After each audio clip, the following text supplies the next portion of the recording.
Assalamualaikum warahmatullahi wabarakatuh. Let me introduce myself. My name is Elda Nurbaiti. I'm from PBI Limaha.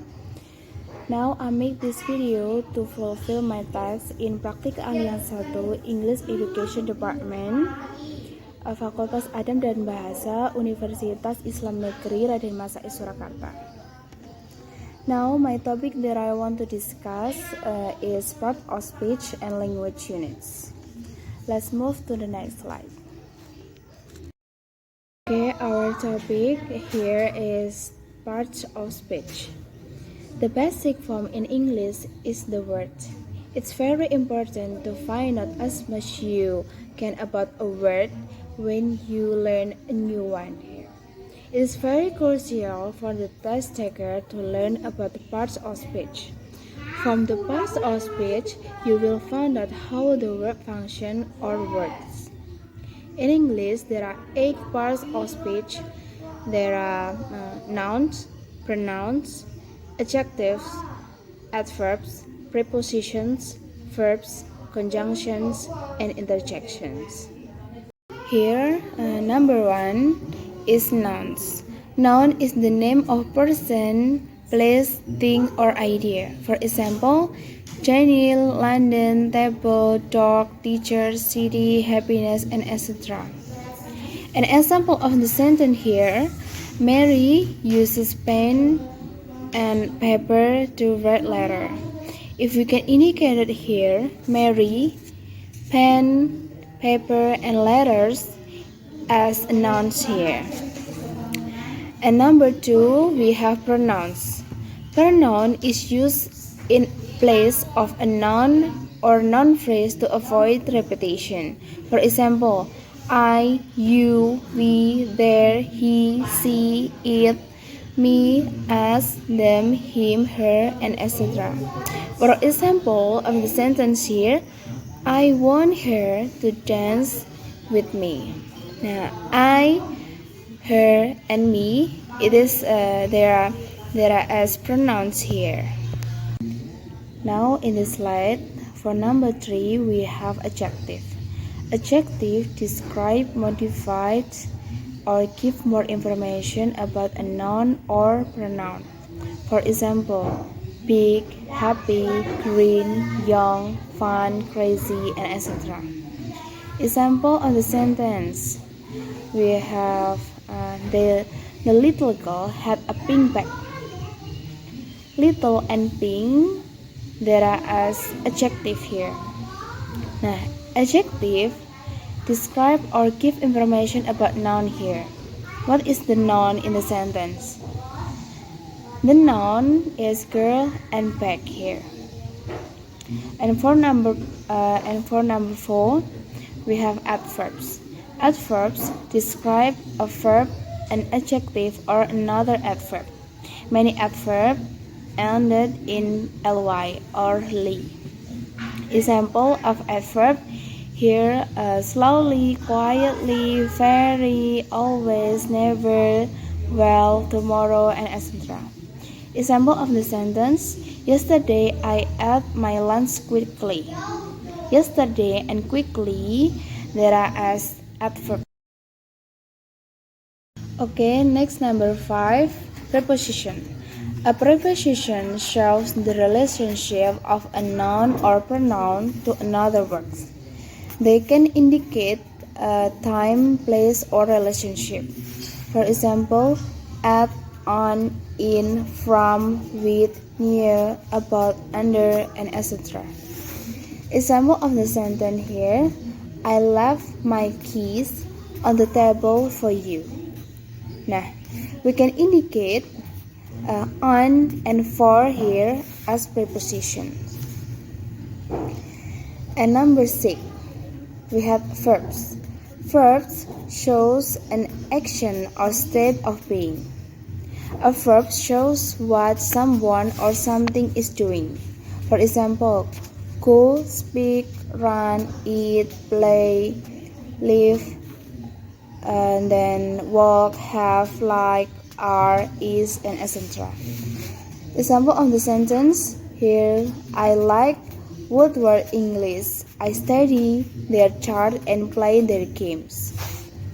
Nah, we can indicate like, study, and play here as verbs. Then number 7, we have conjunctions.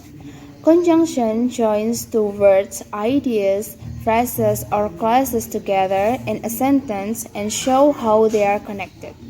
For example, and, or, but, because, so, yet, unless, since, if, and etc. For example, on the sentence, I was hot and exhausted, but I still finished the marathon. Nah, and but here is a conjunction. And number 8, interjection. Interjection is a word or phrases that expresses a strong feeling or emotion. This is a short exclamation. For example, oh, wow, great, hot. Oh, hi, he. For example, wow, I passed my English test, great. So this like expressions. So wow and great here as interjections. Alright, and this our second topic is language units. The language units that we want to discuss in this section are divided into 4 items. The first is words, phrases, clauses, and sentences. So let's move to the next slide. Alright, we start with words here. Word is a group of letters with a meaning. For example, Mary bought an apple juice for her mother. It contains 8 words. So, let's try to another sentence here. The man takes a bus every day to work. Let's content here to indicate how many words in the sentence. The man takes a bus every day to work. It contains 9 words. And the second, we have phrases. Any group of meaningful words that do not make complete sense is phrases. A phrase cannot contain of a subject and a predicate at the same time. So phrases occur inside a sentence as its structural parts. For example, in 10 steps, a pink flower and a great man. Then another one here, clauses.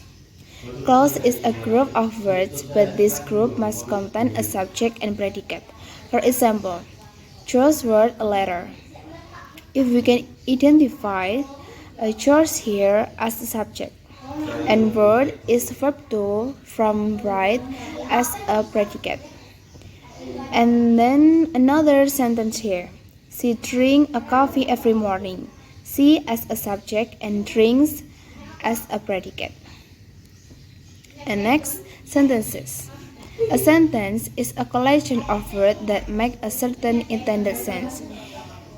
Grammatically, a sentence usually contains at least one subject and one predicate, except for an imperative which do not need any subject.